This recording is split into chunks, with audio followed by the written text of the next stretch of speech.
Brew Strong is brought to you by Blickman Engineering, home of the top-tier brewing stand. Visit them online at blickmanengineering.com.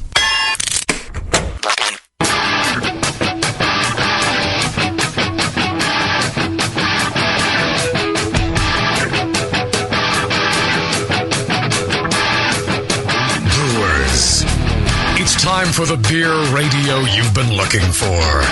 This is the show that dispels myths, tackles the toughest topics, and makes no apologies for geeking out on beer. Hosted by two guys that drink before they think. Jamil Zainasheff and John Palmer. This is Brew Strong.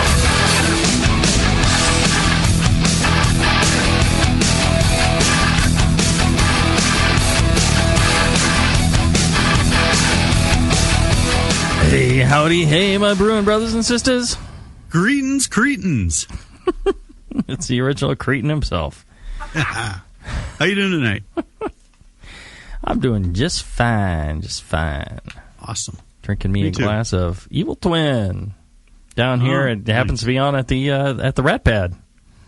Cool. Didn't know distribution had reached this far. Yeah, it probably had a walk there by itself, I imagine. Yeah, one of those fall off the truck things. I don't know. Ah, yes. I was picturing a little keg, with two little legs and a wind-up handle on the side. Walk into the Rat Pad.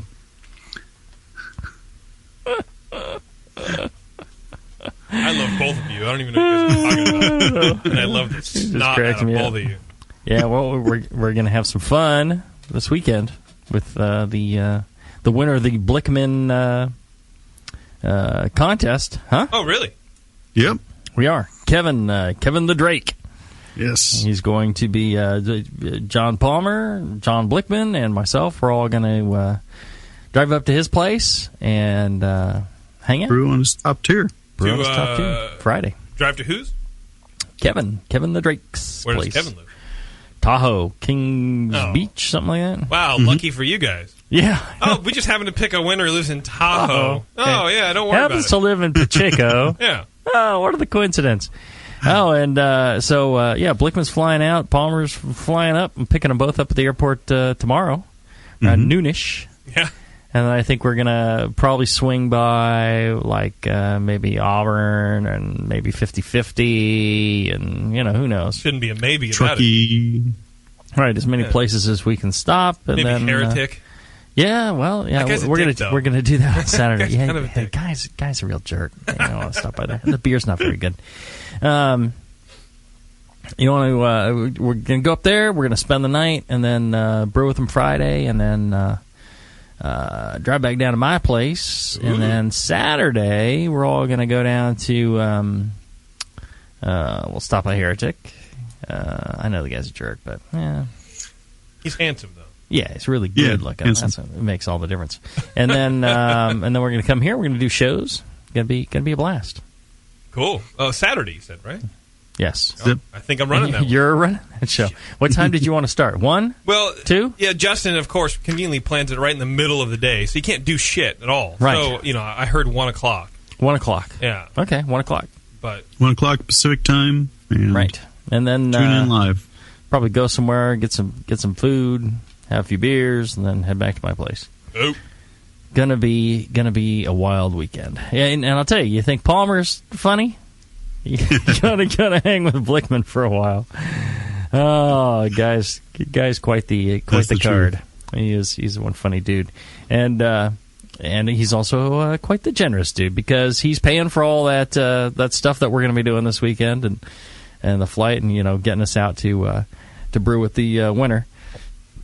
And he also pays to sponsor the show. Blickman Engineering, they are our sponsor, and check them out. They make a load of great stuff. I know, John, you're brewing on the Blickman system, right? I sure am, yeah. And you're checking out the new Tower of Power, right? Yeah, it really works well. It's a very sweet piece of engineering. Yeah, I was quite impressed. I liked it. I especially loved the lighter assembly that they had for the automatic lighting. No pilot light. It uses one of those fancy things like my stove has to make sure the burner's always lit. A clicker? Yeah. That's what I call them. One of those things. And it senses that the flame is out, and it relights automatically. You don't have to, press a button or anything. That's pretty good. Yeah, because if you walk away, you want the thing to keep lit. Yeah. I don't know. But check them out. You can go to BlickmanEngineering.com, Blickman with 2 N's. So BLICHMANN, engineering.com. Check it out. They got a lot of great information on the site there. At the very least, check it out. Send an email to John Blickman and tell him how much you appreciate that he sponsors the show. And he's told us that he really does think those emails are great. He likes it. Yeah, he's really stoked to get those. Yeah, I don't think he's not asking for money or anything, but he likes to find out that people actually listen to the show and realize that he's a big part of it, and very cool. So I'm looking forward to hanging out this weekend with him and you, and it'll be a good time. Yeah. Well, I'm also going to have a great time. Now, I'm going to be at the Dixie Cup. I can't remember now what city that's in Texas. I know it's in Texas. But apparently, on some previous show, I said something like I'm going to be at the Blue Bonnet, and then people are freaking out because somebody else is going to be at the Blue Bonnet, and I think the Dixie Cup people are going hey, you're supposed to be at the Dixie Cup. Oh, you got the name wrong. So, I got the name wrong. I'm an idiot. Well, hey, come on. Yeah, no, you can't remember what city it's in. I can't remember what city. I think my flight goes to Houston. And it could be in Houston. I got my flights, and it's in October. I know that much. October, I'll be somewhere in Texas, and there's some sort of event. I think it's called the Dixie Cup. Yeah. It's one of the biggest events, beer homebrew events. But it is in Houston. It is in Houston. There. Does it say I'm going to be there? Houston. It said we did have an appearance from a special guest. However, he was too much of an asshole, and he didn't know he was supposed to be here, so we canceled it. No, it doesn't. It doesn't say that. So I think I'm going to be there. You guys should all come out and say hi and experience it. It sounds like a great event. They got judging, they got fun and games, they've got pub crawls and meals and all sorts of great stuff going on. It's a good time. I was there several years ago and loved it. Yeah. So if you did it, then then I'll do it. You're following in my shoes, but they're good shoes. That's right. New Balance, dude. Right. Yeah. All right. Let's get down to the show. Why not? I've gotten emails from people in the past about I think the IRS. During one of the previous shows somewhere, I mentioned how different styles of beer will have a better shelf life, and how certain beers seem to stale much faster than others. So, like a really light, Pilsner, seems to stale real fast, and you need there's a point in its lager life where it is perfect, and then very quickly it goes downhill from there. And something like a Russian Imperial Stout seems to, there's a point where it just turns great, and then it's great for a year or 2 or 10. It seems like the thing never really gets stale, and it seems different. And so people have been asking me about that.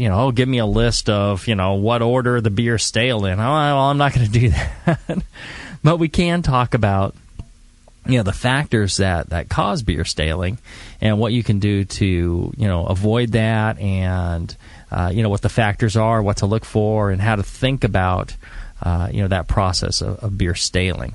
So there are multiple emails, and normally I would read an email from somebody, or JP would read it, but I neglected to print it out. I'll read anything you want, man. Have I mentioned that I've been busy lately? Really busy. But busy with beer? busy with beer. So I've got an excuse. I've been busy with beer. It's not everything else. So that's the show for today. It's it's about keeping beer and beer staling, the freshness of beer and how it ages. So, in keeping with that, let's kick this off with kind of a definition. John, tell me, what is beer staling, and why does that matter to us as brewers? Well, beer staling is all about the beer tasting yucky. So nobody likes to drink yucky beer. So let's all drink good beer, right? Okay. End of the show. So Thank you very much. the technical answer to see that's the kind of answer I'm supposed to give. You're supposed to give a more technical answer as to what staling is. I mean, throw a couple of hydrogen bonding and all that stuff at us. Okay. Well, what you have in you have several compounds in beer that the staling of which tends to lead to off flavors, and that we perceive as old beer, stale beer, and these compounds tend to be more prevalent in very pale beers. So I look at the list of what those staling compounds are. The four principal compounds that produce a lot of stale off flavors are unsaturated fatty acids, higher alcohols, then you have isomerized alpha acids and amino acids. Now, some of these, like the unsaturated fatty acids, these produce UFAs. Pardon? Yes, UFAs, right? They produce aldehydes, and these are very characteristic flavors, buttery, papery. You get some sherry notes from these chemical compounds, and they're very detectable. You can detect them at levels like of 1 part per billion. Well, that's the thing. How do we know if a beer is stale? It's just a gradual perception where you no longer taste a fresh malt character or a fresh hop character. Think of fresh bread, fresh bread crusts, or toast. The principal malt descriptors and hop descriptors that we read about in BYO and Zymergy and on our competition score sheets. Those are the fresh malt, the fresh beer flavors that we're looking for. As the oxygen bonds to some of these compounds I mentioned, these precursors, the UFAs, the higher alcohols, and so on, amino acids, you tend to get flavors that you associate with old beer. Oxidized higher alcohols also turn into aldehydes. You get some very solvent like characters. You can also get favorable smelling compounds. You can get oxidation type reactions that can produce melanoidins that will have fruit-like notes or other notes, and these are kind of perceived as character in an old ale, and where really some of the character or the characteristic flavors of that style are oxidation reactions. But in a denser body, darker beer, the flavors that you get tend to be compared to fruit-like or other descriptors, and together they kind of blend into an old ale character that's actually desirable. But in other beer styles, these same flavors are not desired. Well, now on the descriptor that the BJCP lists under oxidation and staling is paper, wet cardboard, things like that. Right. And I've heard that and a lot of brewers are like, I don't really taste that, and I've heard that character is really a descriptor from the light lager type of staling, where Right. And depending on the kind of compounds you have in the beer, the kind of malt in there. For example, one thing that I notice in a lot of beers that use crystal malts, and especially British, a lot of British ales, they use like crystal malts, and you get those over here in this country, and they've had a chance to stale on the trip, or they're sitting on some shelf for a while here. They get this kind of a sweet, caramelly kind of character. Even something that uses like a pale ale malt, you tend to get that sort of sweet, caramelly character as well. So, I think that that people are kind of looking for those wet cardboard descriptors, but they're not getting, they're not tasting because it's the wrong style for that descriptor. The craft beer tends to be have different kind of staling. So when you get that overly caramelly sweet kind of character to it, that's a staling as well, right? That's right, and those are caused by melanoidin reactions with the higher alcohols.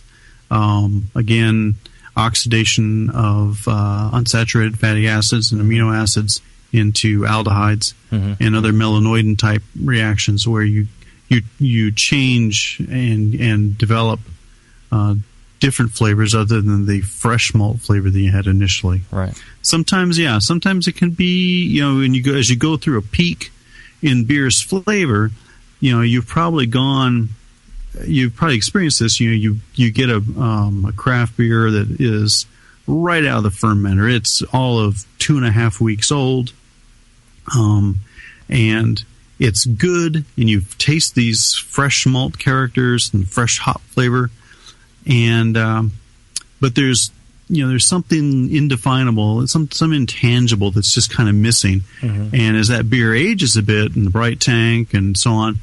Now you start to taste a richer, fuller beer, and that beer kind of peaks. And a lot of those flavors that we're associating with that peak beer, some component of that are these oxidative type flavors from these oxidation reactions. But as those reactions keep progressing, now that flavor goes over the hill. And you are on the road to staling, where all you taste are these, sweeter, stronger, non-fresh malt flavor kind of flavors in the beer. All right, let's take a short break, and when we come back, we'll kind of dive more into the whole oxygen role in staling. Back after this. When you hear Blickman Engineering, think innovation, passion, quality, and customer service. Blickman gear is designed by brewers to give you a sense of pride in your equipment. At Blickman, they know what makes brewing a pain and build gear that makes it fun. Like the intuitive beer gun, a completely different approach to filling bottles. The Therminator Wort Chiller, a new take on a plate chiller that's sized for flow, performance, and the high groundwater temps homebrewers face every day. The Brewmometer, a brilliant weldless thermometer design with brewing parameters right on the dial. The Autosparge, ultimate simplicity for preventing an overflow or running your mash tun dry. And much more, like the modular top-tier brewing stand, conical fermenters, and their Boilermaker brew pots. With more cutting-edge equipment coming soon, keep up with the latest from Blickman at blickmanengineering.com and stay on the cutting edge.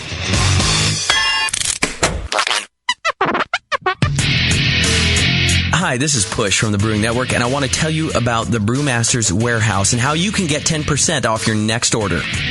I'm a pretty techie guy, but I've never seen an online store like this. It's awesome. Go to brewmasterswarehouse.com and click on Brew Builder.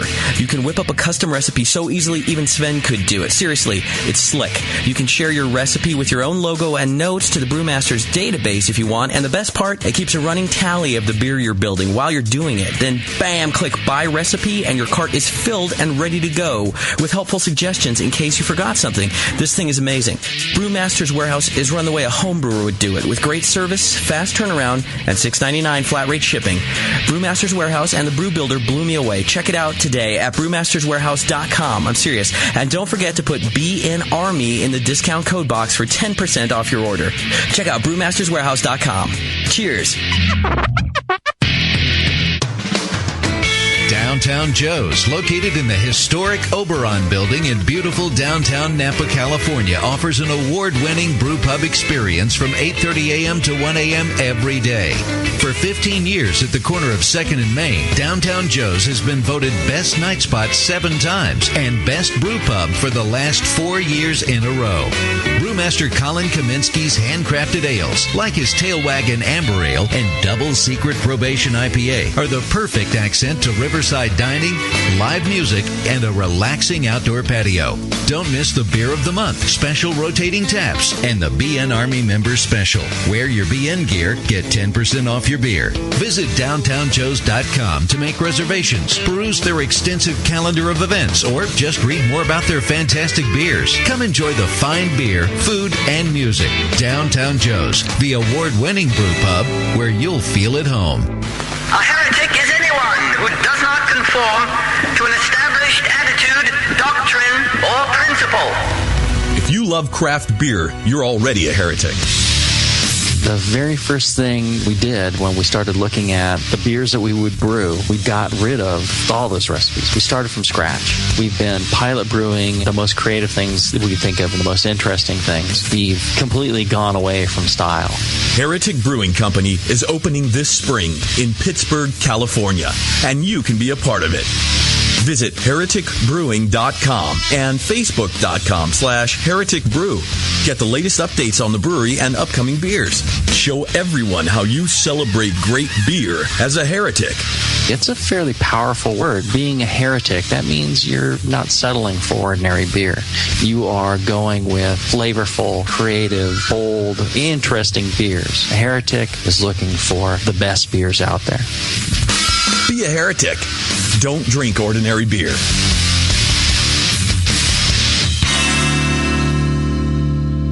Summertime has arrived, homebrewers, and the fine folks at More Beer are thirsty. With the arrival of summer's heat, More Beer's got you covered with great deals on temperature control and some fantastic lawnmower beer kits. Renko and Johnson temperature controllers, thermowells, and thermometers, as well as light and refreshing beer kits you're going to love this hot summer. Stay on top of your homebrew's temperature and keep your kegs topped up too. Summertime beer and gears from your friends at More Beer and morebeer.com.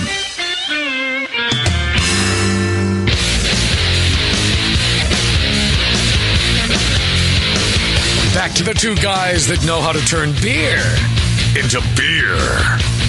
This is Brew Strong. All right, we're back. JP farted. It's That's nasty a lie. in here. You can't prove it. Threw you under the bus that quick. All right, we're talking about staling. Are we? Woo! It's a little stale in here now. Actually, I have a question from the chat. I don't know if you want to get to it now or later, but it's about oxidation. Sure, go ahead. Oxidation, go ahead. Spider Wrangler, our good friend who always listens live. Pretty good. He goes, are there different chemical reactions between good and bad oxidation-derived characters? Or is it based entirely on other aspects of the beer itself?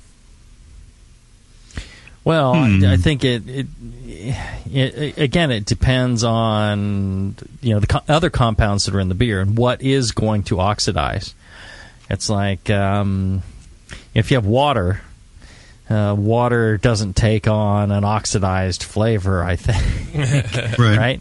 But if you have a piece of steel, it oxidizes and you see rust, and you see a change in the appearance, the taste, the feel, the aroma, and it just depends on what kind of compounds are there to oxidize. So it's a good question, and I think that's what relates to my perception that different beers stale in different ways at different rates. And while the oxygen, if you introduce the same amount of oxygen into two different beers, some of them, the oxidative character becomes readily apparent, and in others, it's not just that it's a rich characterful beer which will mask some oxidation, but there are other compounds in there that seem like perhaps they're antioxidants. I don't know. Maybe I'm following the late night infomercial too much, and there's it's not such an issue. I think they bind with the oxygen as well, and you get kind of a character that is positive, like John was saying, versus a negative. It's a good leading question. There are literally thousands and tens of thousands of different oxidation reactions going on in beer, in the package, in all foods really, because like I said, there's just thousands of different reactions going on.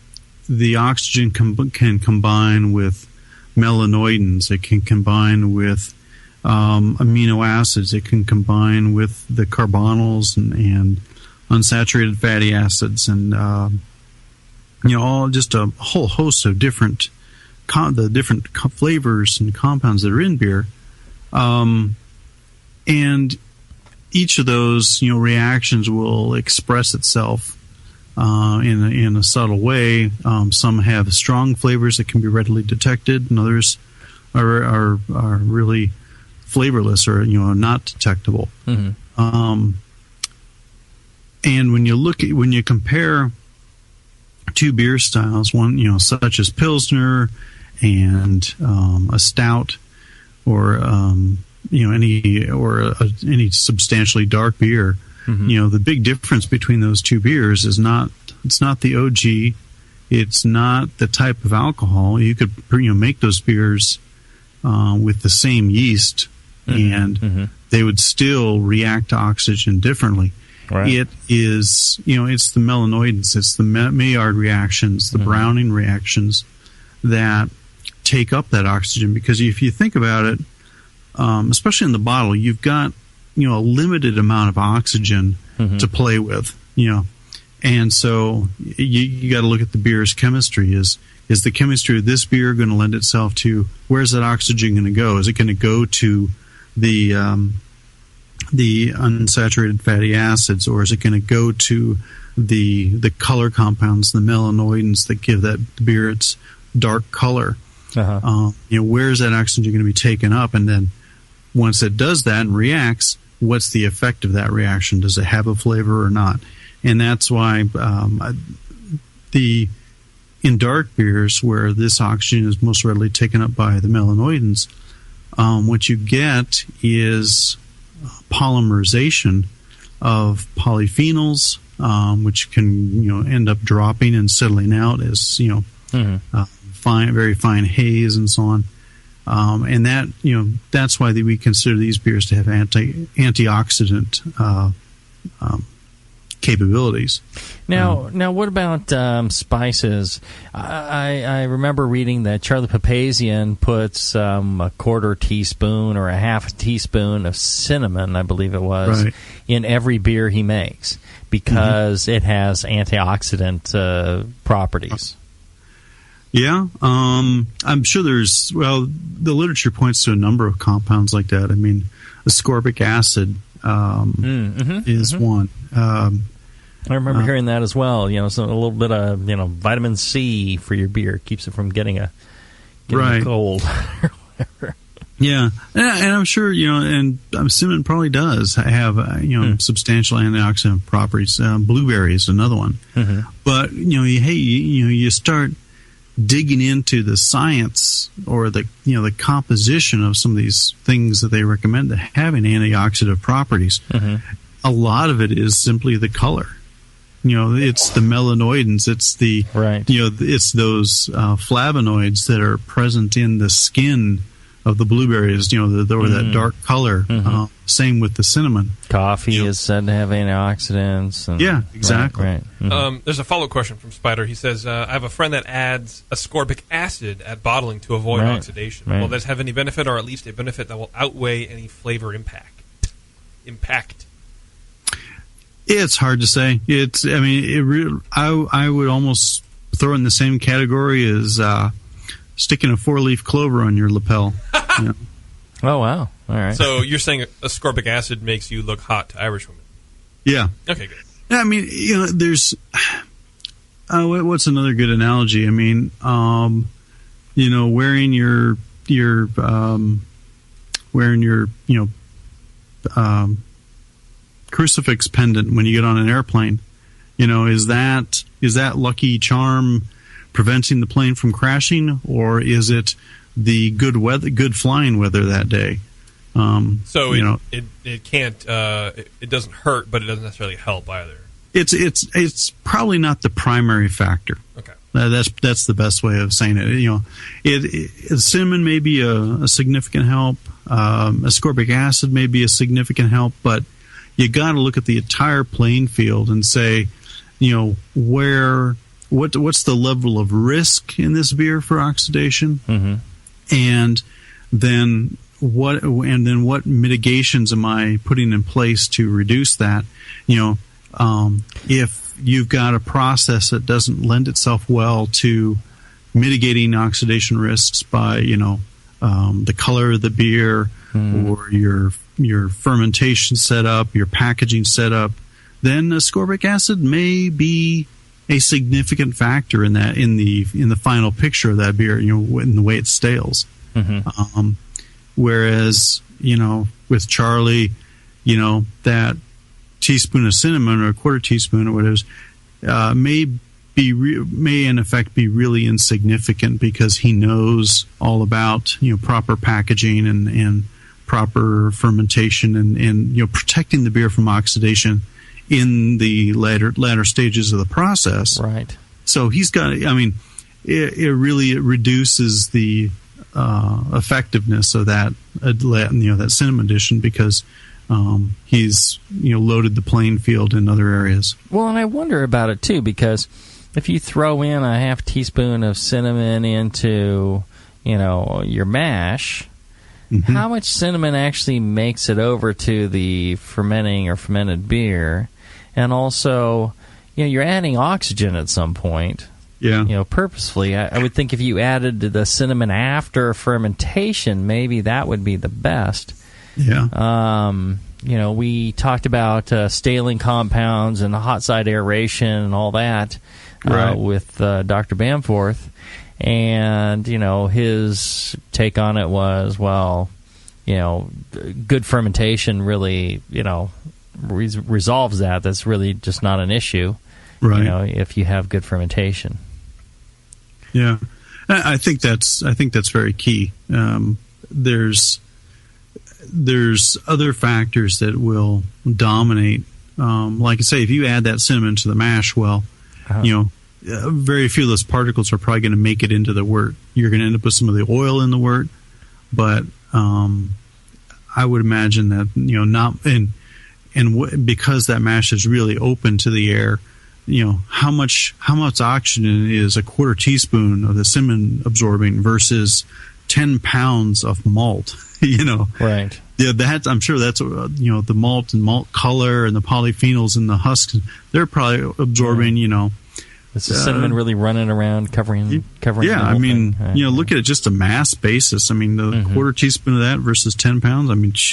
It's insignificant. Well, maybe if you input it, after fermentation. And in Charlie's defense, I think I don't know that he really claimed it was doing anything. It was just kind of like, I remember reading in one of the, the professor columns in Zymergy, I think it was, or something, and they were saying he just does it, as a matter of fact. Anyways, he just started to do it, and he's just done it ever since.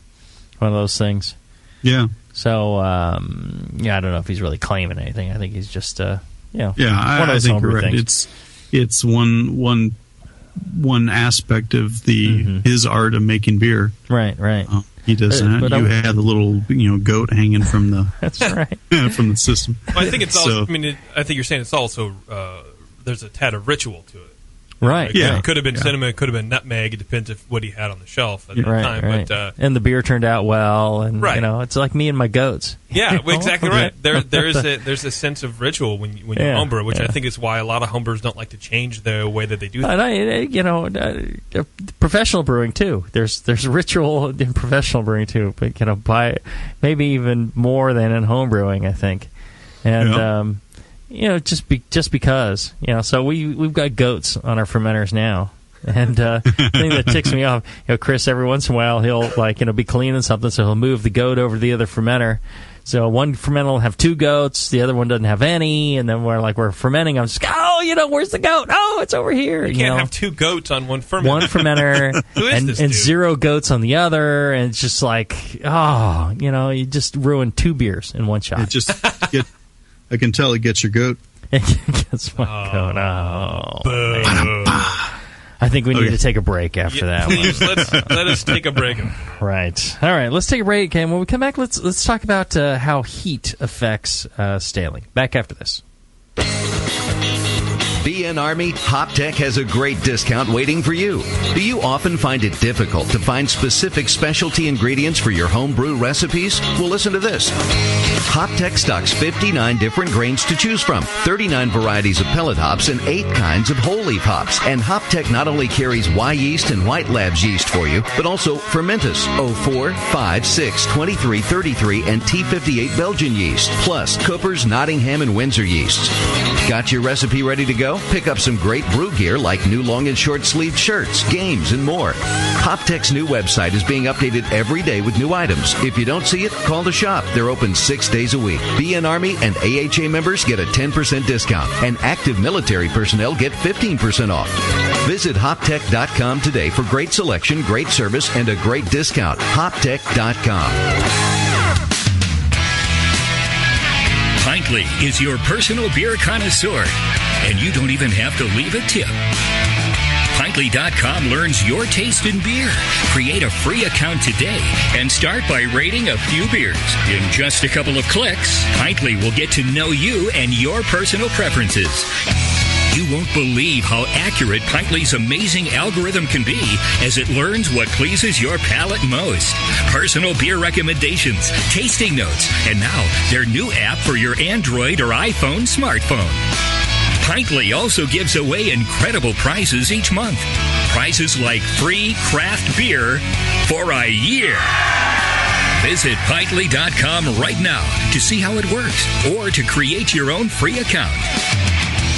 Pintly, a new kind of beer website that only recommends beer you're sure to love. Pintly.com. Nico, listen, our lawyers said that we had to do this for 1 hour, and after this, we don't have to talk to each other for 3 more months to the next meeting. Kids, come on, let's get out of here. I'm supposed to have more lines. I'm the professional. Hey, it's Sully. And I'm Nico. And we opened the 21st Amendment 9 years ago at 563 2nd Street in San Francisco, just 2 blocks from Giants Park, to make great beer and have a great time doing it. That's right, because to us, the 21st Amendment is more than just the right to make beer. It's the right to experiment, to be innovative, and just do things differently. And so now, we're putting our craft beer in cans. That's right, cans. You can find our world-famous Hell or High Watermelon Wheat Beer and Brew Free or Die IPA throughout California and Alaska. And now it's also available on draft at select accounts in the Bay Area. So next time you're at your local neighborhood pub or good beer store, be sure to ask for 21st Amendment in cans. Because everyone likes it in the can. Tasty crack cans. Tasty crack cans.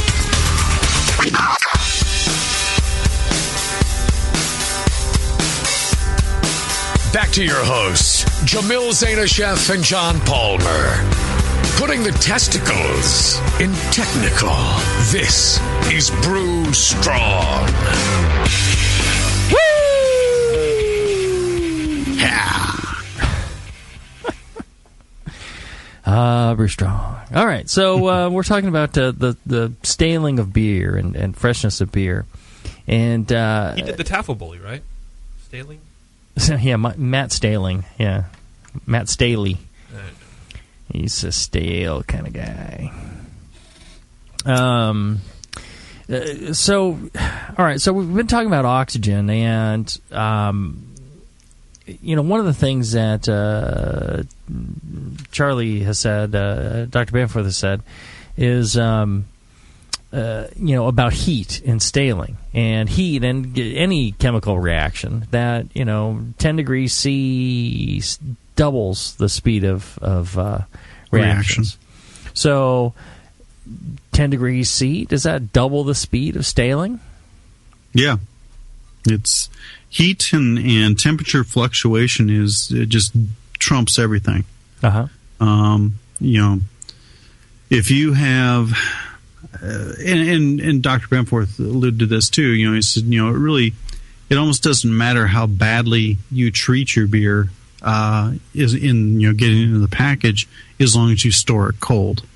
Mm-hmm.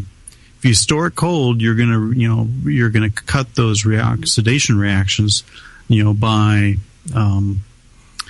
factors of 2. If you cut 10 degrees and another 10 degrees and another 10 degrees, that's eight times slower, 2 to the third power. Mm-hmm. That reaction is going to proceed slower. So if you get it to absolute 0, your beer will never stale. That's right. Yeah, and it's let's all fool around with liquid nitrogen and keep those beers really cold. Right, and then there could be like a third bar added to the bottle. Yeah, but then there's heat stress as well. Uh-huh. So fluctuating temperature is equally damaging. I mean, in terms of if you have a keg of beer that you put in the fridge and keep it at 40, and then you pull it out so you can make room for something else, and it warms back up, and you stick it back in. I mean, that can be equally as damaging as just leaving it out, right, at ambient temperature. So you really don't want to pull it out, stick it in, pull it out, stick it in, pull it out, stick it in. Yeah, put it in, leave it there. Put it in, leave it there. Okay. Mm-hmm. If you're going to pull it out, you better be ready to use it. Right. Right. Use it quickly. Use it quickly before it goes bad. Mm-hmm. It gets limp. Right. Very good description there. Yeah. Yeah. Stale beers are often, limp. Insipid. Yes. Flaccid. Yes. That's the word I wanted, yes. Right. So you might as well drink it anyway. Yeah. Put it in your mouth, and it's, flaccid. Anywho, so temperature, right? 10 degrees C. For you non-metric folks, that is 18 degrees F. Mm-hmm. So the difference between 60 degrees and 78 degrees, which you consider, a lot of people, that kind of encompasses room temperature across most of the country, anywhere from 60 degrees to 78 degrees. Well, 78 degrees, that beer is going to stale twice as fast as storing it at 60. Right, and a lot of homebrewers will store their beers warm, and they're just like, I got a couple, a big pile of beer. It's like it goes bad really fast. I mean, within, a month, it can go from extraordinary to garbage within a month at room temperature. You store it cold, get it down, around 35 or so. I've stored beer for years and not had any problems. Even a poorly handled beer in the first place, is quite a bit more stable. And if you got a beer that's just like, this went wrong, that went wrong, it's like, well, keep it cold. If it tastes okay now, go ahead and drink it, and try and finish it before it goes bad. But keep it cold the whole time, and you get a lot more time to enjoy that beer before it goes bad. Now, what about sanitation? Is bacterial contamination considered a form of staling or no? I wouldn't consider it so. I mean, I suppose it's not technically staling. It's something else. Yeah, I spoilage, contamination. That'd be spoilage. Yeah. Okay. I mean, although something can spoil through oxidation, I guess, right? Well, become undrinkable. Yeah. Right. Well, and the interesting thing I guess with oxidation, you're looking at a purely chemical reaction. Uh-huh. With spoilage, you're looking at a biological reaction. Mm-hmm. Maybe and so with bacterial contamination or other biological methods, you're probably looking at oxidative reactions occurring, but they're biologically based. They're a result of metabolic reactions with the bugs in question, right? Rather than a purely chemical reaction. But even those, if you're worried about sanitation or contamination, temperature plays a big role in that as well. If you get that beer down below 40 degrees, all the bacterial action and yeast action tends to, come to a halt or slow considerably to where it's, not an issue. If you store it warm, they go to town and it becomes a problem. So we briefly mentioned this earlier, but how does fermentation affect staling? Oh, that's for me? Okay. Well, unless I'm talking to myself. I thought it was me. I'm just clear to throw it ready to answer, right. Palmer. But go ahead. I'll defer to you. Dr. Bamforth had mentioned, good fermentation, taking care of, hot side aeration. What are the, unsaturated fatty acids? I mean, what, pH or other things? How does good fermentation kind of protect against staling or not? Does it? Yeah, it does. I mean, the oxygen are great oxygen scavengers. They of course, readily scavenge oxygen, that's dissolved in the wort. But they can also scavenge it from other oxidized melanoidins and other compounds. I don't know if maybe that's not the right description of what they're doing, but they're taking up fatty acids, they're taking up amino acids, and if these compounds are oxidized, they are in effect getting rid of that oxidized character, that potential oxidation contributor down the line. Right. So what Dr. Bamforth was really getting at is, a strong, healthy fermentation is going to do a lot to scavenge oxygen from the system, and less oxygen in the system means that that beer is going to have a longer shelf life, all else being equal. Okay. Then he went on to say that you don't worry about the hot side stuff, you don't worry about the upstream stuff, you worry about the beer, from the fermentation point on. Is it a good fermentation so you don't have aldehydes and their off flavors to begin with, and then you look at eliminating as much oxygen as possible in transfers, handling, any sort of packaging. Right. And then it becomes a matter of then heat as well. So store it cold, and that's where the heat comes in. You've got all your precursors and your oxygen level there. It's a closed system. Now you want to slow those reactions down as much as possible, and that's where heat comes in. Right, producing that. So on the hot side, in the recipe formulation and all that, there's really not a whole lot to do other than you can make a beer with a lot of character and a lot of dark malts, and that should protect it. But if that's not the flavor you're going for, you can throw in some, a small amount of roast barley, and that might have some effect, or or maybe a little or not. Just like the cinnamon, I would think which one has more flavor? Hard to say. Ascorbic acid, something like that.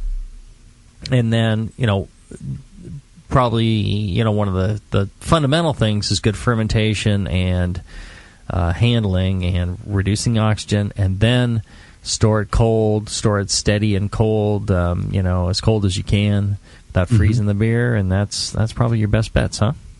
Yeah, that's right. Really when it comes to recipe formulation, what you're looking at are, the color of the beer, the darker, theoretically, the better.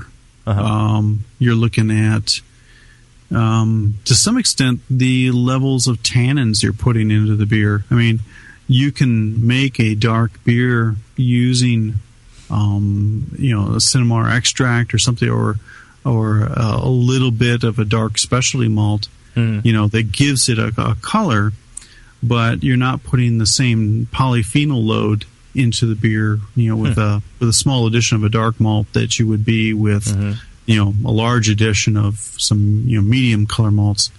The difference between a Russian or a stout, or a foreign extra stout, and say a brown porter. I mean, roughly the same color, perhaps looking at them, but the big difference in the total polyphenol load, which changes the antioxidant properties of those two beers.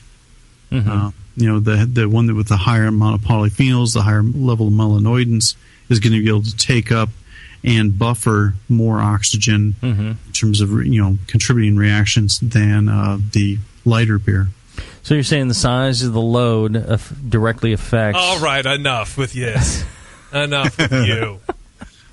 It definitely affects your long-term satisfaction. Okay, with the Jesus. This is appropriate for Beer for Boobs month, but we're like in kindergarten, maybe like. Yeah, we're going to really have to clean it up when Blickman comes on next week. He'll probably be the worst of us. There's something about being in the studio drinking beer that makes us crazy. Sorry about that, but I think our next sponsor actually is fine with pretty much anything we say. Speaking of, they're load specialists, right? Speaking of which, yes, oh God. Guys and gals, are you looking to spice things up in the bedroom? Been fantasizing about surprising your lover with an adventurous new toy or adult movie? Well, here's an offer you won't be able to resist. Go to adamandeve.com. For a limited time only, you'll get 50% off just about any item. And that's not all. When you select your one item at 50% off, you'll also receive 3 free adult DVDs. And these are DVDs that you choose yourself. They're not just randomly given to you. For a little inspiration, plus a free extra gift so sensual we can't mention on the radio. And to top it all off, we'll throw in free shipping on your entire order. So check out adamandeve.com today for this special offer. Get 50% off one item when you type Jamil, Jamil, for the offer code upon checkout. When you do, you get the 3 free DVDs, you get a free extra gift, and you'll get the free shipping. So use the offer code JAMIL at adamandeve.com. And remember, darker is better. Darker is better. All right, let's take a short break, and then we'll be back with your questions after this. When Blickman Engineering set out to design a great brewing stand, they knew it had to be strong, adaptable, and last for a lifetime. The top-tier brewing stand is now proudly available at BlickmanEngineering.com. It grows with your brewing skills and equipment. Start with 5-gallon coolers on its heavy-gauge stainless steel shelves. Then move all the way up to 30-gallon pots on the high-output burner tiers. Speaking of burners, the custom Blickman Engineering top-tier burners are extremely powerful, efficient, and amazingly quiet. They have safety stops to center your pot, and they'll last a lifetime and won't rust. The top-tier brewing stand allows virtually infinite combinations from traditional gravity systems to 2 tiers to completely horizontal. Configure your stand the way you want and have the freedom to change it at any time in the future. Your brewing stand should adapt with you, not force you to learn a new process. Visit BlickmanEngineering.com today to configure your top-tier brewing stand and to find a local Blickman retailer. You'll be surprised with all the flexible features and the competitive price. Start brewing with Blickman from the top tier.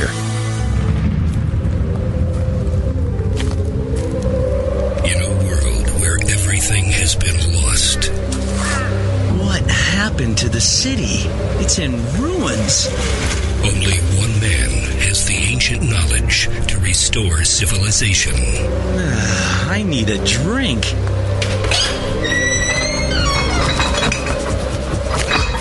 Oh no, the liquor store's been ransacked. You looking for beer, stranger?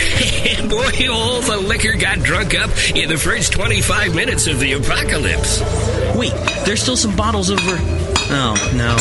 Those are non-alcoholic beer. I reckon you better stick to arrowroot tea and a desperate nomadic existence like the rest of us. People, I'm a home brewer. I know how to make alcohol. It can't be done. Come with me if you want the beer. Okay, I'm gonna need need some big plastic buckets. He is the chosen one. The prophecies say that he's going to get us wasted. Someone start heating water. And From the creators of Northern Brewer, the people who brought you $7.99 Brew Saver shipping, massive selection, and superior customer service comes the Homebrewer.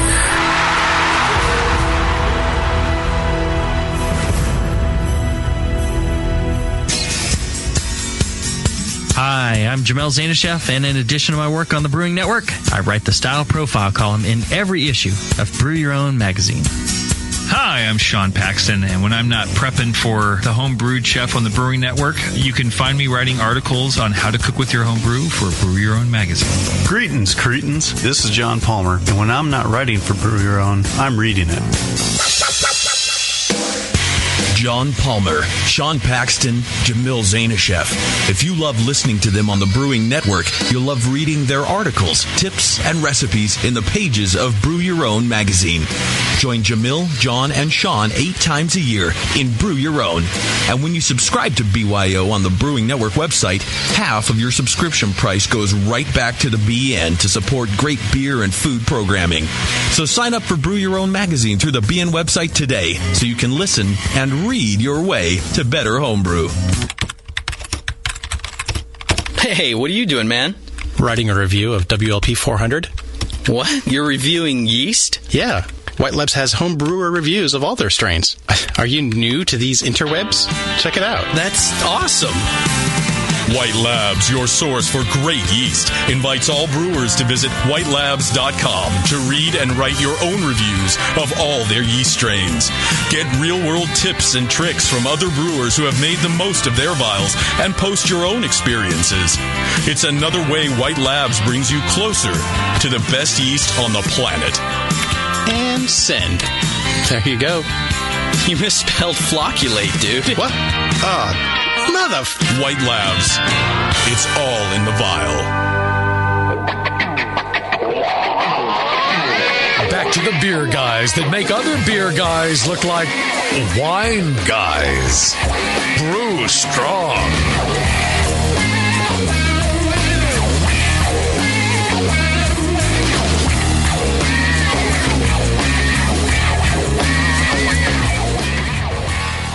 All right, and we're back with Brew Strong. Hey, Palmer.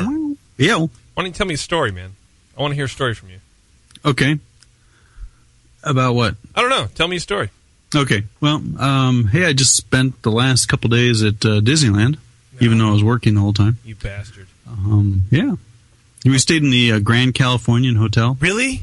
Yeah. Have you ever stayed there? No, because you know why? Why? Because I'm poor. Expensive. Yeah, it is frightfully expensive, but... How was it? That was really cool. It was, my wife and I were saying we would love to redecorate the house, like that, the craftsman style, yes. Art Deco, woodsy. I mean, it was just cool. Yeah, I definitely dig. I like walking through there to get to California Adventure. Just yeah. You see that big grand, lobby and whatever. Oh yeah, it's good times, dude. Yeah. Hey, do you know? I'm sorry. Do you know a lot about using olive oil for oxygenation? Well, yeah, I do. Not a lot, but I mean... Well, there's a question from the chat going from Fierce Beard. If you use olive oil instead of oxygenating to get the positive side of oxygenation, do you avoid the negatives? I kind of don't know what that means, but... Yeah, that was the whole thrust behind using olive oil in the first place was, to get her away from Bluto and... let's see, where was I? No, some of the professional brewers thought, okay, if we use olive oil instead of aeration, we reduce the total amount of oxygen going into the beer, the total amount of oxygen that's available for oxidizing the wort and, oxidizing the melanoidins, keeping all the antioxidant properties, at their full potential, and, generally promote a more shelf-stable beer. Well, the thing is, the yeast use oxygen to synthesize more than one type of unsaturated fatty acid, and olive oil is basically only one type of unsaturated fatty acid, the linoleic acid. I believe that's the right one. Uh-huh. So it's I don't know how many the yeast actually need. Maybe it's 2, maybe it's 5, maybe it's a dozen. But if you're saying, okay, I'm going to take away oxygen and put in one food group instead of potentially the dozen that the yeast actually would like to be able to use, can they ferment on that and they function on that? Yeah, but I have a feeling from an organism point of view, it's much like subsisting on a very narrow grapefruit only diet for a human or something like that. I mean, or gives you runny poo. Yeah, or or high protein, low carb, or any of the other fad diets you have. It's not a balanced diet. So yeah, you can do that and you can function for a couple of weeks, but what's the long term effect? For repitches and such. Yeah, so New Belgium did a study which they published in the journals where they said they achieved their goal in producing good fermentations and good yield by using olive oil instead of oxygen. But when all was said and done, it didn't seem to affect shelf life that much. Well, it also affected flavor. Yeah, and so they said they still got acceptable flavor, but it was slightly different. And right. So what was the cost benefit of doing that versus going back to standard oxygenation, standard right. packaging controls? They just said, well, we were better off, or there's really no significant benefit to doing the olive oil, so they went back to the way they know. Well, and the thing for me is really temperature, storage temperature. That makes such a huge difference over everything else. Right, yeah. So to store cold and your beer lasts a long time. Mm-hmm. Well, and I mean, it's not practical for the home brewer. I mean, you need a drop of a pinhead to do it, and it's just not. Yeah. Hey, I put a drop of olive oil in my yeast starters. They're on the stir plate anyway, but maybe they build up their sterile reserves that much better with just a little bit of olive oil in the starter. Right. Who knows? Yep. But it's certainly in terms of repitching and so on. I think it's probably better a more balanced diet, as it were. Okay. Something that they've grown up with. Cool. Another question from the chat from Sex Panther. He says, "Does the Sex Panther, baby? Does the breed of I like Sex Panzer better than Panther? You can use that. Sex Panzer. Does the breed of hops in a particular beer have any impact on staling? For example, does a hop with a higher alpha acid, say a Magnum, have a longer shelf life than one with a lower alpha, like EKG?" I would say no. Yeah, I wouldn't think so either. But I think that's two different. I mean, I think he's basically answering his own question, where he wants to know the breed of hops, but he's actually asking the alpha acid content. But right? see, so there's varying things happening there.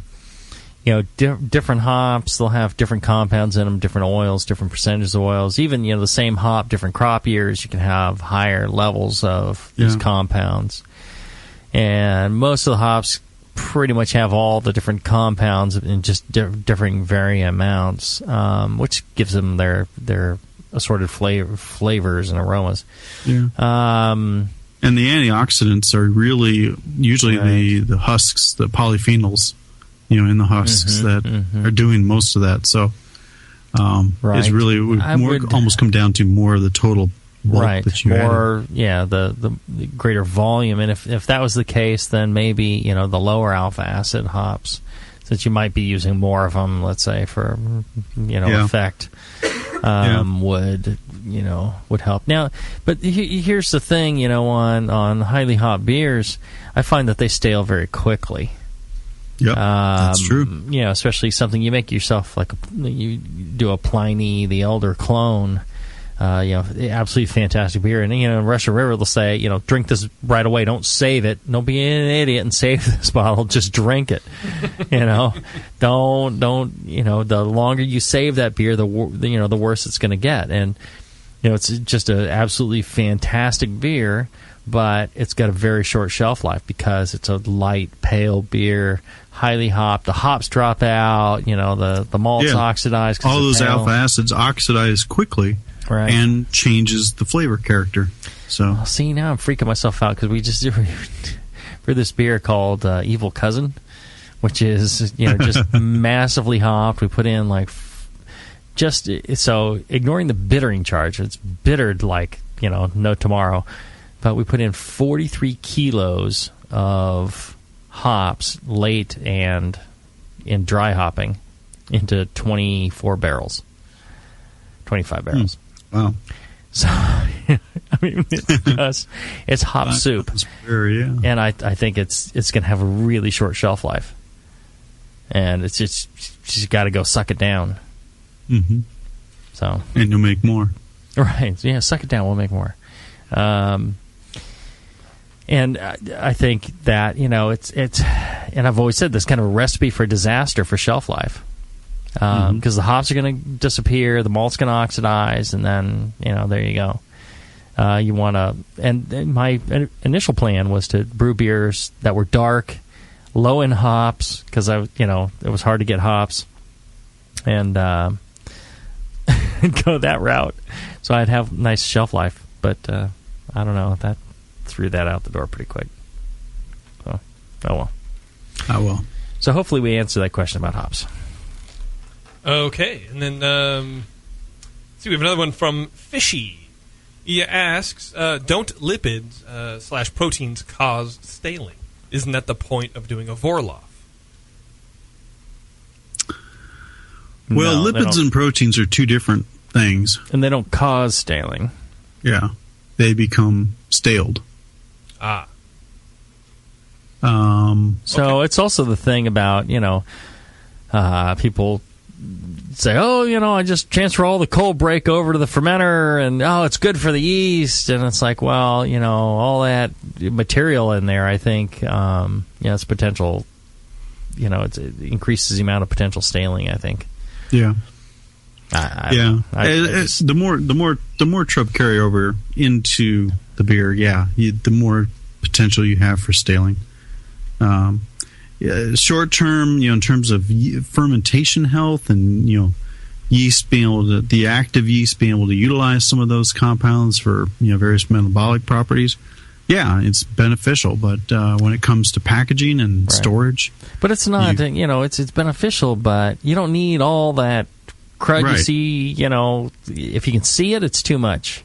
Yeah. There's a ton that's still in the wort itself. Right. And or more than the yeast can use in the wort itself. When the wort looks clear at whatever your fermentation temperature is, and then if you transfer all that junk you do see, then that's just overkill, I think, and it just has other negative impacts. For lagers, for me, I don't transfer that stuff. Yeah.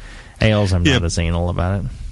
Bamforth states that beers with haze are perceived or have been judged to be more prone to staling than beers with less haze.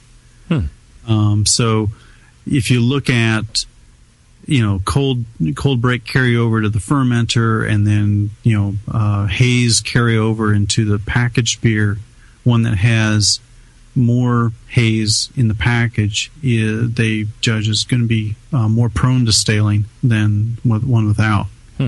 So, and again, I'm reinforcing what you're saying, and where, maybe a little trub carryover to the fermenter is good. Give the yeast that extra little bit of nutrition they may need, but more is not better. And so carrying it all over, that's way too much. And chances are the more you carry over the fermenter, the more you're going to carry over to the package, which is going to increase your risk for staling.